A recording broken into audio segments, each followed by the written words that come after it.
आज मैं आपसे बात करूंगा समस्या जीवियों की। आपने आंदोलन जीवी तो सुना होगा ना। आज मैं आपको बताता हूं समस्या जीवियों के बारे में। हाथरस में 100 से ज्यादा लोग मर गए। समस्या जीवियों ने ट्विटर पे ट्वीट किया, फेसबुक पे लिखा, लेकिन किसी ने यह नहीं कहा कि भारत में काला जादू अंधविश्वास के खिलाफ कठोर कानून बनना चाहिए और प्राइमरी स्कूलों में धर्म की शिक्षा देना चाहिए, काला जादू अंधविश्वास के बारे में लिखना चाहिए। नहीं कहा। यानी हाथरस कांड का न मूल कारण बताया, न स्थायी समाधान बताया। बंगाल में एक महिला को लाठियों से पीटा जा रहा है। फिर से समस्या जीवी उठ गए हैं, वीडियो शेयर कर रहे हैं, ट्विटर ट्वीट कर रहे हैं, फेसबुक पे लिख रहे हैं, इंस्टा पे लिख रहे हैं और फिर केवल इतना बता रहे हैं कि हाँ, एक महिला को लाठियों से पीटा गया। ये नहीं बता रहे हैं इसका मूल कारण क्या है, इसका स्थायी समाधान क्या है। पंजाब में एक व्यक्ति को पीट पीट के मार डाला गया। समस्या जीवियों ने फिर से ट्वीट करना शुरू किया, फेसबुक पे लिखना शुरू किया, इंस्टा पे लिखना शुरू किया, व्हाट्सएप पे वीडियो करना शेयर शुरू किया। लेकिन ये कोई भी समस्या जीवी, चाहे अपने आप को समाजवादी बताते हैं, चाहे आपको अंबेडकरवादी बताते हैं, या गांधीवादी बताते हैं, या लोहियावादी बताते हैं, या वामपंथी, जो भी समस्या जीवी है, ये हमेशा आपको समस्या बताते रहेंगे, आपको टेंशन देते रहेंगे, समस्या दिखाते रहेंगे, लेकिन किसी समस्या का मूल कारण, अस्थायी समाधान नहीं बताएंगे, क्योंकि उनको समस्या बताने के लिए ही पॉलिटिकल पार्टियों से फंडिंग होती है। बहुत सारे समस्या जीवी हैं जो नेता बन चुके हैं, बहुत सारे समस्या जीवी हैं जो नेता बनना चाहते हैं, बहुत सारे ऐसे भी समस्या जीवी हैं जो नेता नहीं बनना चाहते, लेकिन उनको पॉलिटिकल पार्टियों से फंडिंग होती है समस्या के बारे में बताते रहने के लिए। जो लोग जिनको कांग्रेस से फंडिंग हो रही है, उनको बीजेपी के सरकारें हैं, वहां कोई समस्या आएगी तो समस्या बताएंगे।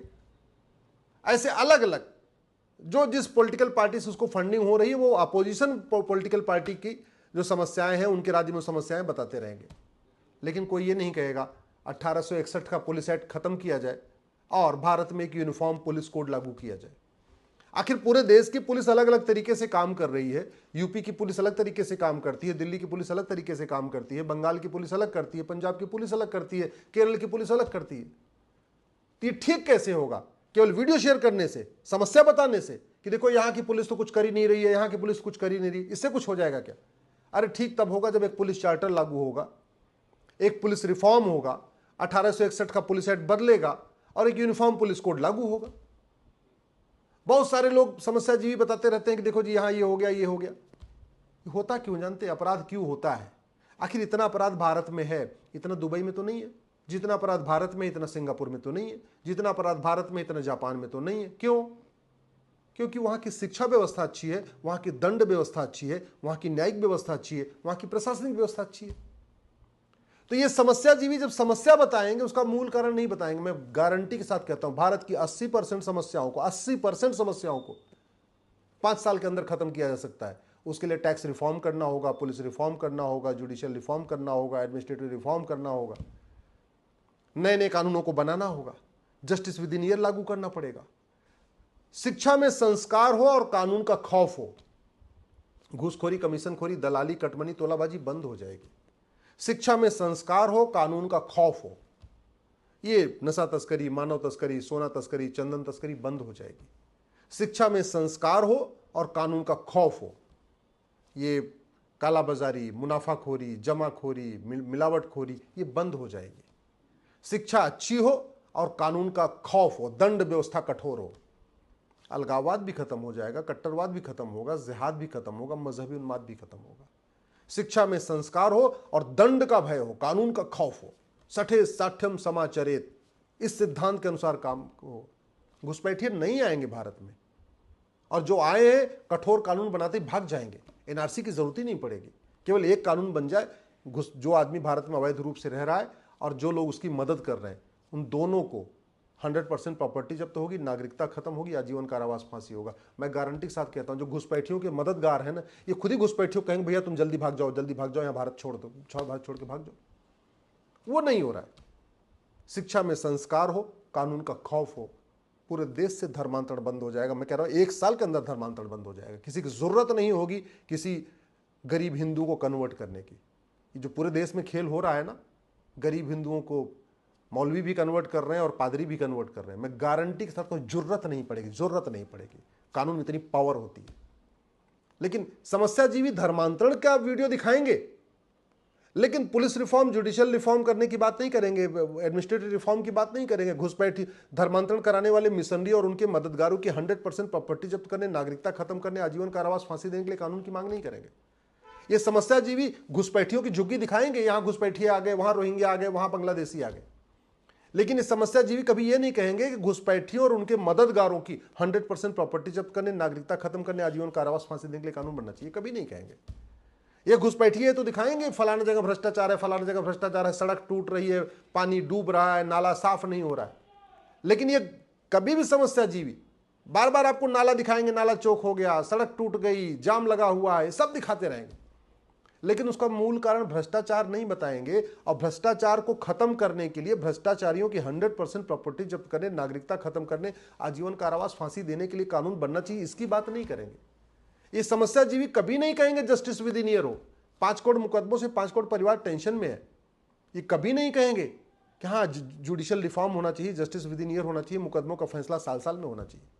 ये समस्याजीवी बाकी सब समस्या बताएंगे, लेकिन कभी ये नहीं कहेंगे कि झूठ पकड़ने के लिए नार्को पॉलीग्राफ ब्रेन मैपिंग कानून बनना चाहिए। ये कभी नहीं समस्याजीवी कहेंगे कि झूठी शिकायत, झूठा एफआईआर, झूठी जांच, झूठा मुकदमा, झूठी गवाही, झूठा हलफनामा ये गंभीर अपराध घोषित होना चाहिए, कभी नहीं बोलेंगे। ये समस्याजीवी ये तो बताएंगे कि बंगाल में ये हो रहा है, बंगाल में घुसपैठी आ गए, बंगाल इस्लामिक राज्य बन रहा है, बंगाल ये हो रहा है, लेकिन कभी ये नहीं कहेंगे कि कठोर कानून बनना चाहिए। आखिर चीन में कोई अब बांग्लादेशी क्यों नहीं चला जाता, सिंगापुर में कोई बांग्लादेशी क्यों नहीं चला जाता, भारत में क्यों आते हैं? भ्रष्टाचार है। 2000 रुपए दे के अंदर आते हैं, अंदर आके 2000 रुपए में आधार बनवा लेते हैं, 2000 में राशन कार्ड बनवा लेते हैं, 2-3 हजार रुपए में ड्राइविंग लाइसेंस बनवा लेते हैं, 2-3 हजार में डोमिसाइल सर्टिफिकेट बनवा लेते हैं, सारे डॉक्यूमेंट 15,000 रुपए में 5-6 डॉक्यूमेंट बनवा लेते हैं। तो कभी इसकी चर्चा नहीं होगी कि जो फर्जी डॉक्यूमेंट बनाना गंभीर अपराध होना चाहिए। ये समस्याजीवी इसकी बात नहीं करेंगे सुबह से शाम तक। और ये समस्याजीवी ऐसा नहीं केवल पॉलिटिकल पार्टियों के पेड एजेंट है, बहुत सारे नेता भी समस्याजीवी हैं, बहुत सारे अभिनेता भी समस्याजीवी हैं, बहुत सारे लेखक भी समस्याजीवी हैं, बहुत सारे बुद्धिजीवी भी समस्याजीवी हैं, बहुत सारे पत्रकार भी समस्याजीवी हैं। पत्रकारों को आप देख लीजिए, जितने बड़े पत्रकार हैं उनको लगता है जितनी बड़ी प्रॉब्लम हम बताएंगे उतने बड़े पत्रकार हैं। ब्रेकिंग बताई जा रही है, यहां मर्डर हुआ, यहां हत्या हुई, यहां ये हुआ, यहां हुआ, लेकिन कभी आपने किसी समस्याजीवी पत्रकार को देखा कि किसी से प्रेस कॉन्फ्रेंस में ये पूछ ले इस समस्या का मूल कारण क्या है, स्थायी समाधान क्या है? किसी सांसद, विधायक, मंत्री से ये जो समस्याजीवी पत्रकार कभी पूछते हैं कि जो आप प्रॉब्लम बता रहे हैं इसका अस्थायी समाधान है कि नहीं है? किसी आपने समस्याजीवी पत्रकार को ये पूछते सुना नेताओं से कि भैया ये जो समस्या भारत में है ये चीन में क्यों नहीं है, सिंगापुर में क्यों नहीं है, दुबई में क्यों नहीं है, बाकी और जापान में क्यों नहीं बात करेंगे। हम जिस मुहाने पे जा रहे हैं ना, जिस तरीके से आम जनता पार्टियों के गुलाम हो चुकी है, भारत की बर्बादी तय है। न घुसपैठ नियंत्रण की बात हो रही है, न धर्मांतरण नियंत्रण की बात हो रही है, न जनसंख्या नियंत्रण की बात हो रही है, न अश्लीलता नियंत्रण की बात हो रही है, न नशा नियंत्रण की बात हो रही है, न शराब नियंत्रण की बात हो रही है, न भारत में जो डेमोग्राफिक चेंज आ रहा है उसको कंट्रोल करने की बात हो रही है। केवल सुबह से लेकर शाम तक ऐसे बकवास के मुद्दों पे चर्चा हो रही है जिससे भारत का कोई लेना देना नहीं। केवल तू मैं, आरोप प्रत्यारोप, नूरा कुश्ती, बतौलेबाजी, सब कुछ हो रहा है। कभी यहाँ की वीडियो, कभी वहां की वीडियो, कभी केरल की वीडियो, कभी पीएफआई ऐसा कह रहा है, कभी एसडीपीएफआई ऐसा कह रहा है, कभी मुस्लिम लीग ऐसे कह रहा है, कभी जमीयत उलमा हिंद ऐसे कह रहा है, कभी पर्सनल लॉ बोर्ड ऐसे कह रहा है, कभी फलाने ऐसे कह रहे हैं, बोले ढेकाने ऐसे कह रहे हैं। अरे क्यों कह रहे हैं भैया? मैं तो ये पूछ रहा हूं, चीन में कोई किसी की हिम्मत क्यों नहीं पड़ती कुछ कहने की? भारत में सब कुछ कहते क्यों चले जा रहे हैं? कोई समाधान नहीं है क्या? भारत की ऐसी कोई भी समस्या नहीं है जिसका समाधान नहीं है। मैं गारंटी के साथ कहता हूं, केवल नियम कानूनों को बदलने की जरूरत है, इलेक्शन रिफॉर्म की जरूरत है, पुलिस रिफॉर्म की जरूरत है, जुडिशियल रिफॉर्म की जरूरत है, टैक्स रिफॉर्म की जरूरत है, बिजनेस रिफॉर्म की जरूरत है, लैंड रिफॉर्म की जरूरत है, प्रॉपर्टी को आधार से लिंक करने की जरूरत है। भारत में जस्टिस विद इन ईयर ऐसी कोई समस्या नहीं जो लाइलाज है, चाहे वो पूर्वोत्तर का अलगाववाद हो, चाहे कश्मीर का अलगाववाद हो, चाहे वो पंजाब का खालिस्तानी मूवमेंट हो, चाहे वो नक्सलवाद हो, चाहे माओवादी, कोई भी समस्या ऐसी नहीं है जिसका समाधान नहीं है।